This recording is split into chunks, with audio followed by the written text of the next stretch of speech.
একদিন এক মহিলা ব্যাংকে গেছেন তার কাজের জন্য। তো তেনার কাজ মেটার পর তিনি ভুলবশত তার রুমালটি ব্যাংকের ডেস্কে ফেলে এসেছেন। তো ওই ডেস্কে কর্মরত যিনি ছিলেন ব্যাংকের কর্মী, তিনি রুমালটি রেখে দেন এবং তার কাজ চলাকালীন তিনি ভুলবশত তাতে কয়েকটি ব্যাংকের স্ট্যাম্প মেরে দেন। 2-4 ঘন্টা পর ওই মহিলা তার রুমাল খুঁজতে আসে এবং এসে তিনি ওই ব্যাংক কর্মীর কাছে খোঁজ করেন। তখন তিনি তাকে রুমালটা ফেরত দেন। তো রুমালটা পেয়ে ওই মহিলা দেখছেন যে তাতে ব্যাংকের স্ট্যাম্প লাগানো হয়েছে কয়েকটি। তো তখন তিনি বিষম রেগে যান। তো তিনি বলেন, আপনি তো আমার রুমালটা বেশ নষ্ট করে দিয়েছেন, এটা আমি কী করে ব্যবহার করবো, এটা করা উচিত হয়নি আপনার।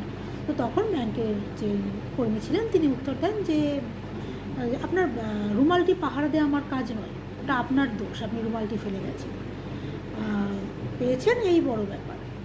আমি এখানে ব্যাংকের কাজের জন্য মাইনে পাই, আপনার রুমাল পাহারা দেওয়ার জন্য নয়।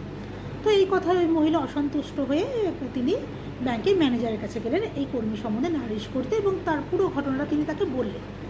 তো তখন ব্যাংকের ম্যানেজার তার কাছ থেকে রুমালটি চেয়ে নিলেন এবং চেয়ে বললেন, ওই দেখি।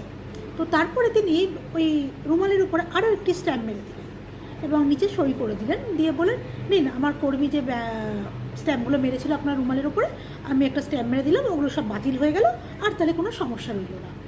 তো এই দেখে মহিলা তো আরও রেগে যান।